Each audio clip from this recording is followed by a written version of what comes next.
যতক্ষণ আমার রেডি হইতো। এই বিছানা আমার কত চেনা, এই অড্রুপে আমার কত শখের জিনিস রাখছি। আর এই ড্রেসিং টেবিল, এটা তো আমার সাথে মিশে গেছে। কত রং ঢং করছি এই ড্রেসিং টেবিলের সামনে, কত রকম ভাবে সাজুগুজু করে নিজেকে দেখছি। আমার সেই স্মৃতিমাখা জিনিসগুলো ঠিকই আছে, কিন্তু সেই জীবনটা আর। মা, তুই আইসে পড়ছিস? হ মা, আপার দুলাভাই যে। তোরা আয়, আর আমি খাবার দাবার রান্না করি দ্রুত। দুলাভাই যে। হ্যাঁ শালি, ভালো আসতো? হ দুলাভাই ভালো আছে, আপনি রুমে যান, রেস্ট করেন। আপা থাকবি এনে কদিন? এই তো আসি 2-4 দিন। তুই আসছিস, কি যে ভালো লাগতেছে। কি অদ্ভুত না, যেখানে 20-24 বছর পার করলাম আর সেখানেই মেহমান হয়ে আসতে হয়। মায়ামাখা সেই জায়গাটি ছেড়ে 2-4 দিনের ভিতরেই চলে যেতে হয়। আপা তোর রুম কিন্তু আমি দখলে নিছি। এইটাই তো তোর বড় চাওয়া ছিল আপা, তুই কবে চলে যাবি আর তোর রুমটা কবে আমার হবে। কিন্তু আমারও তো তোর মতো একদিন চলে যাওয়ান লাগবো। মেয়েদের জীবনটা এমনই রে। আম্মা আপারা কোন রুমে থাকবো? তুই পাশের ঘরটায় 2-4 দিন থাইস, তোর আপারা যাইলে আবার ওই রুমে যাইস। তোর আপার যে রুম ছিল ওই রুমটাই ওগো দে। আপা চল আগে বিশ্রাম করে তারপর কথা কমো। কি অদ্ভুত না, যে বাড়িটাই 20-24 বছর এত সুন্দরভাবে হেসে গেলে কাটাইছি, ঘরের প্রতিটা জায়গায় আমার জিনিসপত্র ছড়ানো ছিটানো থাকতো, আজ সেই বাড়ির এক কোনায় আমার ব্যাগ রাখতে হয়। 2 দিন পর তো চলেই যাবো সেই ভেবে। আমার কত স্মৃতি মিশানো রুমটা। আমার সেই অলমেট গুলো এখনো টাঙানো আছে। কত যত্ন করে করে এইগুলো আমি আর্ট করছিলাম, এইগুলো আমি বানাইছিলাম। এই যে সেই টপটা, যেটা আমি মেলা দিয়ে অনেক শখ করে কিনছিলাম, এখন একদম নতুনের মতোই আছে। ফাতেমা, এগুলো কিসের বই রে? আপা ওগুলো আমার বই রে। ও আচ্ছা। আগে সবসময় জানালার পাশে বইয়ে থাকতাম। কত যে স্মৃতি এই জানালাটার পাশে। ফাতেমা তোর মনে আছে এই জায়গায় বসে আমরা কি করতাম? কেউ গেলে আমরা কলমে নিপ ছুঁড়ে মারতাম। কত যে দুষ্টুমি করছি, আমি কিন্তু এখনো মারি। স্কুল জীবনটা কতই না সুন্দর ছিল।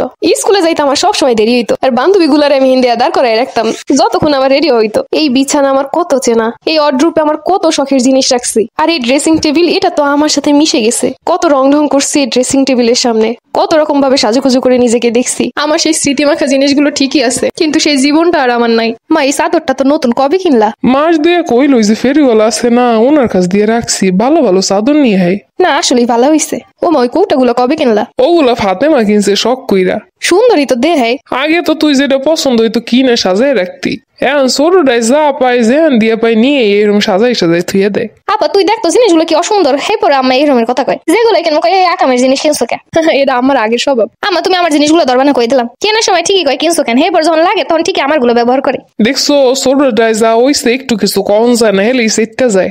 আর তোরে যা কইতাম তাই শুনতি, কোন একটা কথা কইতি না ময়ের উপরে। আর সেই তুই ছাড়া আমার গড্ডা ফাঁকা হয়ে গেছে।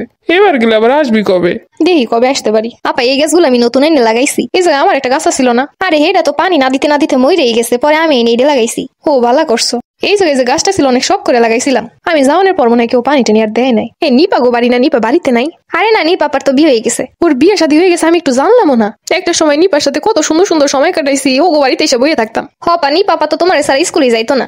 আপায় তো আমাকে বাসায় কতদিন থাকছে, কত রাত থাকছে আমাকে লাগে। একটা সময় পর সবই হারাই যায়। ওর সাথে মনের কত সুখ দুঃখ কইছি, আর ওর বিয়ে হয়ে গেল আমি জানলামই না। আপার বিয়ে হয়েছে অনেক দূরে। কি তুমি বাপের বাড়ি আইলা, তারপরে মন খারাপ দেখি? একটা সময় এই জায়গাগুলো সবকিছুই নিজের একটা অন্যরকম ভালোবাসার জায়গা ছিল, ভালো লাগার জায়গা ছিল। ভালোবাসার সব জিনিস আছে ঠিকই, কিন্তু আমি আর নাই। 2 দিনের অতিথি হয়ে আসবো, আবার চলে যাবো কালকে। মা, খাবার রেডি করছি, খাইতে আয়। তোর পছন্দের রান্নাগুলা করছি।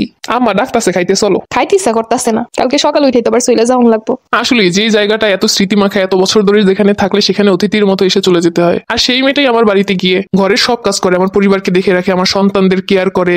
ভাবতেও অবাক লাগে একটা মেয়ের জীবনধারা এত কঠিন। এই জায়গাটা আমার একটা ঘর আছে, আমার একটা পরিবার আছে, আমার বাবা মা আছে, তারা আমাকে মনে করে, আমার জন্য অপেক্ষা করে, অথচ আমি অতিথির মতো এসে অতিথির মতো চলে যাই। মেয়েদের জীবনটা এত কঠিন না হলেও তো পারতো। আসলে একটা মেয়ের প্রতিদান পুরুষের সারাটা জীবন দিয়ে দিলেও পূরণ করা সম্ভব না।